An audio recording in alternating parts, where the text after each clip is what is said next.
Welcome to Bed Crime Stories podcast. I'm your host, T. If you're interested in true crime cases, both new and old, be sure to subscribe to my channel. Also, do me a favor and smash that like button, hit the notification bell, and share my content far and wide. And if you want to support the work I do, please consider a Patreon membership. The case I'm about to share with you has not yet seen its alleged perpetrators go to trial. Thus, when I talk about their roles in the crime, it is with the word allegedly. As we know, suspects are innocent until proven guilty or until they spill their guts and take a plea deal. And now, without further ado, let's dig in. Saturday, March 30th of 2024 starts out as innocently as one could imagine. Two mothers, 27-year-old Veronica Butler and 39-year-old Jilian Kelley, are setting out on a 30-mile road trip south from Hugoton, Kansas, where they live, to the Oklahoma Panhandle. Veronica is excited because she's going to collect her two young children, a daughter and a son, from their paternal grandmother, Tiffany Adams, and she's going to take them to a birthday party that her family has planned. Jilian, if not a friend, is an acquaintance of Veronica's from church. Married to the church's pastor, Jilian has been approved by the court to serve as a supervisor for Veronica's visits with her kiddos. Veronica is excited about the visit, but she's probably a tad fearful about gathering the children at the planned pickup location. You see, Veronica doesn't have full legal custody of her two kids. Instead, her children's father, Wrangler Rickman, was granted full custody after they split. It's been said that Veronica's brother may have messed with the children, if you know what I mean. Now, this is speculation as far as I know, so do not take that as fact. The agreement was that Veronica would only be allowed to see the children on Saturdays during supervised visits, but the reality is that Wrangler and Veronica's kids are living, at least for the moment, with Wrangler's mother, 54-year-old Tiffany Michelle Adams, a woman who has pretty much decided that she's solely in charge of the children. One of the reasons for this is that Wrangler is currently in a drug rehab facility, and his mother was granted custody of the kids in his place. But even when Wrangler isn't in rehab, his own mother sometimes refuses him access to his kids. Making things worse is the bad blood between Tiffany Adams and Veronica Butler. Tiffany might just be one of those mother-in-laws from Beelzebub's lair who can't stand the woman who gave birth to her grandchildren and who believes she, Tiffany, would make a better mother than the kid's birth mom. Tiffany seems reminiscent of other grandmothers who allegedly turned into evil plotters against their grandchildren's mother or father.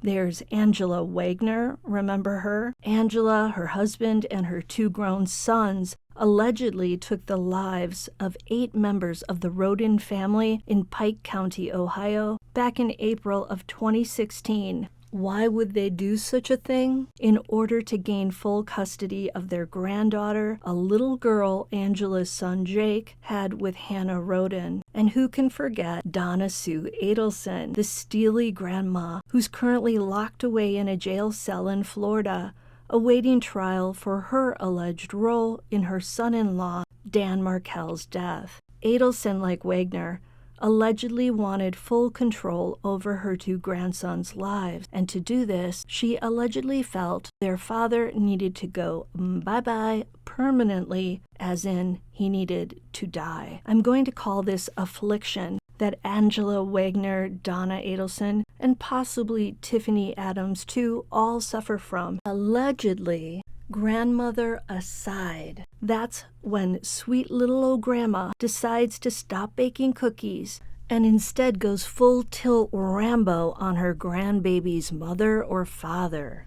Back to Tiffany Adams and Veronica Butler. Now, at the time of the crime, the two women are engaged in a bitter and problematic custody battle over Veronica and Wrangler's children. Tiffany believes that the kids belong in her care.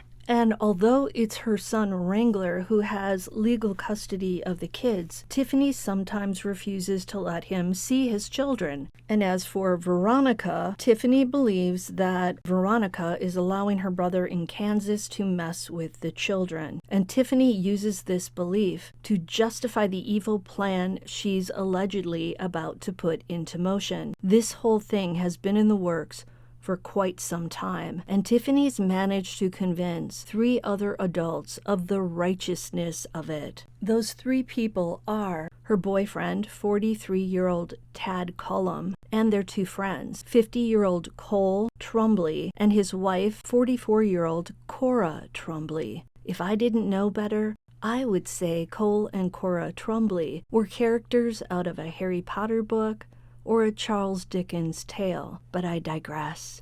All 4 of these people belong to an anti-government group, allegedly, with religious affiliations, and the group meets weekly. They are known as God's Misfits. Misfits? About God's nut jobs. How do you talk about God while at the same time allegedly plotting the deaths of 2 innocent mothers? So as Veronica basks in her excitement about seeing her kids this Saturday, Tiffany and company are allegedly getting into their roles as hitmen and hitwomen, and they're making sure they're ready for an ambush attack on Veronica and Jilian when the 2 women arrive. The 4 are gathering up their newly purchased burner phones and weapons. They want to be ready for when Veronica and Jilian arrive. In fact, Tiffany told the woman who she pays to supervise Veronica's visits, that she won't be needed for a few weeks. Tiffany might just be fond of that woman, and she likely doesn't want her to be a witness to anything nefarious. If that woman were to see this stuff go down, then Tiffany and company would probably have to do her in. Tiffany told Veronica to bring one of her own court-approved supervisors for this visit. Enter the innocent Jilian Kelley, who agreed to be Veronica's supervisor on this Saturday. Jilian herself has 2 children who are waiting along with their father for Jilian's safe return. Adding fuel to grandmother Tiffany Adams' fire is an upcoming court hearing scheduled for April 17th. Veronica's attorney is pretty sure that Veronica is going to be awarded unsupervised extended visits with her children during that court hearing. So Tiffany is steamed up about that upcoming hearing and likely feeling like it's now or never if she wants to take care of the Veronica Butler problem, allegedly. In my mind, I picture Veronica and Jilian sipping their morning coffee, exchanging some small talk during the drive to Oklahoma. But as they're doing all that and they're headed to the agreed-upon exchange location, a place called Four Corners, unbeknownst to them, 4 people are allegedly waiting for them with weapons, ill intent, and the belief that what they are about to do is justifiable. Now, the police have evidence that Veronica and Jilian arrived around 9:40 a.m. to Highway 95 and Road L, a highway in Texas County, Oklahoma. That is not where the 2 women were scheduled to do the exchange at 10 a.m. sharp. The swapping point, Four Corners, is actually 5 miles farther down the road from this location, and it's at Highway 95 and US 64. Only those in the know about the crime and Veronica and Jilian know exactly what happened next. Meanwhile, back in Kansas, Veronica's family is waiting for her, Jilian and the 2 kids, to arrive for that children's birthday party as planned. When the women and the kids fail to arrive, 2 members of Veronica's family head out to search for her.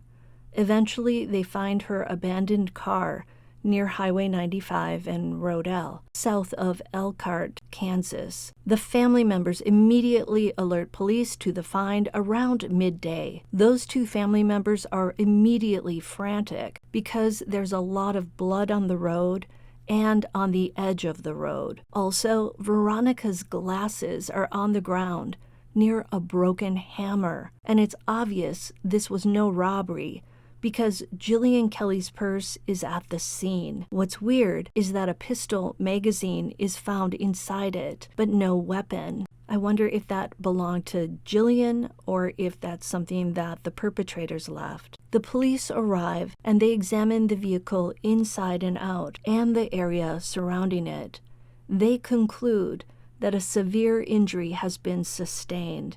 Later on, they will say that the two women are believed to be deceased, and it's likely based on the amount of red stuff they found at that crime scene. Thanks to several tips from the public, the Oklahoma State Bureau of Investigation, or OSBI, quickly tracks down and arrests 4 individuals: grandmother Tiffany Adams, her boyfriend Tad Cullum, and, of course, the Trombleys. All 4 individuals are booked into the Texas County Jail on 2 counts of first-degree murder, 2 counts of taking adults against their will, and 1 count of conspiracy to commit murder in the first degree. To calm the locals, law enforcement holds a press conference where they state, quote, "There are no suspects at large. The public is not in danger.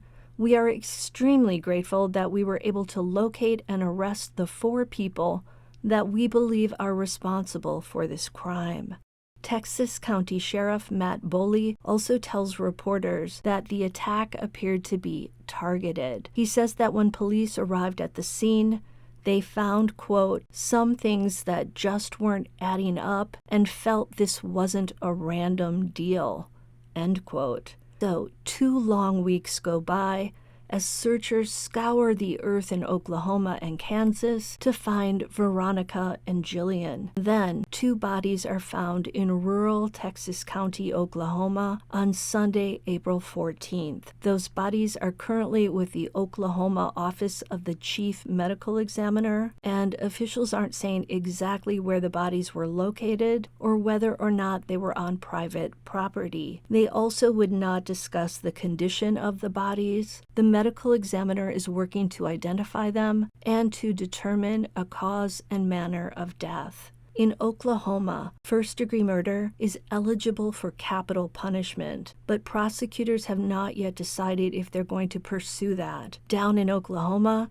they use lethal injections. Now, because the drugs used to make those injections are hard to get a hold of, way worse than the diet medications Ozempic and Mounjaro, prisoners on death row often sit there for decade upon decade. Now, in the arrest affidavit, the police lay out their case against the 4 suspects. The affidavit states that grandmother Tiffany Adams told them that Veronica canceled her Saturday visit with her kids during a phone call at 9 a.m. on Saturday, March 30th, the day of the crime. And Veronica's phone records confirm that phone call, but that was at the same time Veronica was in Hugoton in the process of picking up Jilian Kelley for the drive to Oklahoma. Tiffany also told the police that she was at home at the time Veronica and Jilian disappeared. It is believed that Wagner was in the rehab center when all of this went down, and that rehab is in Oklahoma City. Now, apparently the custody battle between Veronica and Wrangler Rickman began back in February of 2019. So this has been going on for a very long time. According to the affidavit, there are recordings where Wrangler talks about death threats made by his mother, Tiffany, and her boyfriend, Tad Cullum. The affidavit doesn't make it clear who the death threats were against. Could it have been Veronica Butler?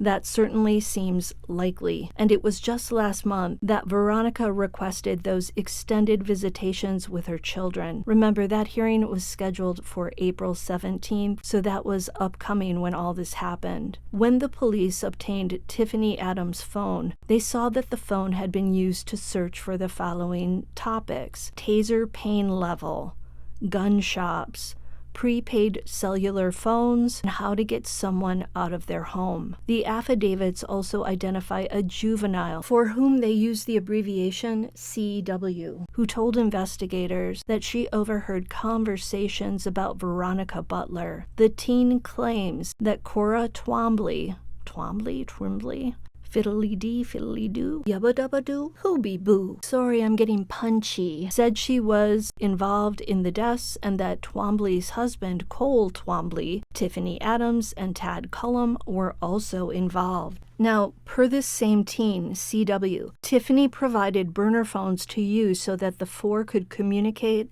without using their personal phones. This teen also said she saw 2 burner phones charging on Cora Twombly's nightstand. The teen also said that the 4 suspects, along with another guy, are part of an anti-government group with religious affiliations. Again, this group is called God's Misfits.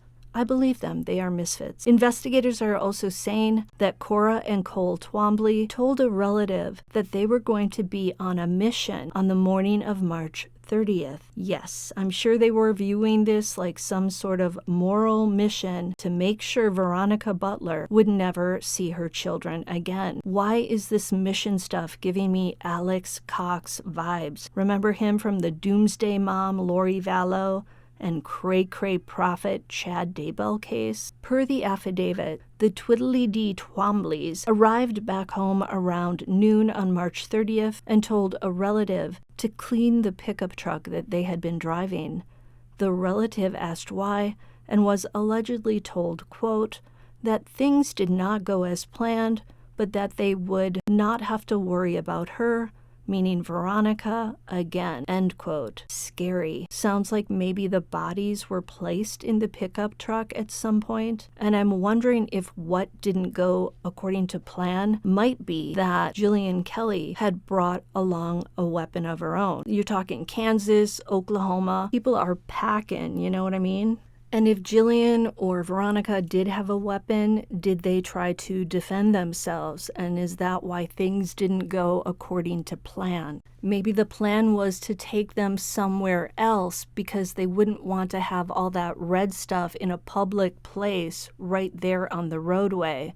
They probably wanted it to look like the 2 women abandoned the car and just walked off. Definitely, I'm thinking something went down there with one of those weapons. I mean, I'm sure Veronica was no dummy, and she knew the type of people she was dealing with on, Wrangler's side. So here's what the investigators believe went down when Veronica and Jilian arrived in Oklahoma. Cole and Cora Twombly blocked the road to divert Veronica and Jilian to where Tiffany Adams, her boyfriend Tad Cullum, and another man were waiting. Now, the relative who spoke to Cora Twombly asked her if the bodies were put in a well, and Cora allegedly replied, something like that. This same relative told the authorities that there had been previous unsuccessful attempts to do in Veronica Butler. One of them would have involved throwing an anvil through Veronica's windshield, but supposedly Veronica never came out of her house that day, so the plan could not go down. Could that be why Tiffany Adams did a Google search on how to get people out of their house? It's kind of weird. I can tell you how. Shout fire! Now, while the investigators were speaking to this relative, apparently old Cole and Cora Twombly were desperately trying to get to the relative. The investigators said the Twombleys were, quote, verbally aggressive. They were probably freaking out, like, don't tell the cops anything. The affidavits also state that Tiffany Adams bought 5 stun guns in Guyman, Oklahoma on March 23rd. She also bought 3 prepaid cellular phones on February 13th. So this plan was premeditated and it was in motion for a very long time. The OSBI says information related to cell phone locations and phone use shows that all 3 of those prepaid phones were at the area where Veronica's car was located, and which is the last known location of Veronica and Jilian at the time of their disappearance. The 3 phones were first powered on at or near Tad Cullum's house at different times before March 30th. There's also evidence, allegedly, of 2 of the 3 phones being at the Twombly residence. Busted! According to the OSBI, after Veronica and Jilian disappeared, the prepaid phones were at another person's property in a pasture where fresh dirt work had been done. Yes, they said fresh dirt work. A hole had been dug and filled back in and then covered with hay. The site is about 8.5 miles from where the women vanished. Could that be where Veronica and Jilian, or those two bodies, were found? The 3 prepaid phones stopped transmitting on the morning of March 30th near the fresh dirt site and near the Twombly home. Now, the person who owns this land said that Tad Cullum rents the pasture, and Tad apparently asked on March 28th or 29th if he could cut down a tree, remove a stump, bury some concrete, and do, quote, dirt work. Busted! The owner gave Cullum permission for this work, and apparently Cullum used a skid steer loader on March 30th, and it was then gone by noon that day. Oh my, do the police have receipts? These misfits are going down. FYI, a skid steer loader is a small to medium-sized construction vehicle,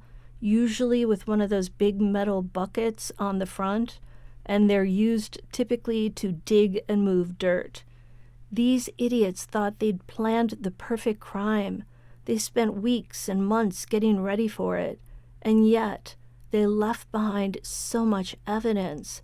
I suspect they're going to disappear themselves very soon behind prison walls, and then possibly find themselves on the bullet train to Beelzebub's lair. What say you guys? Let me know in the comments, and I'll see you next time on Bed Crime Stories.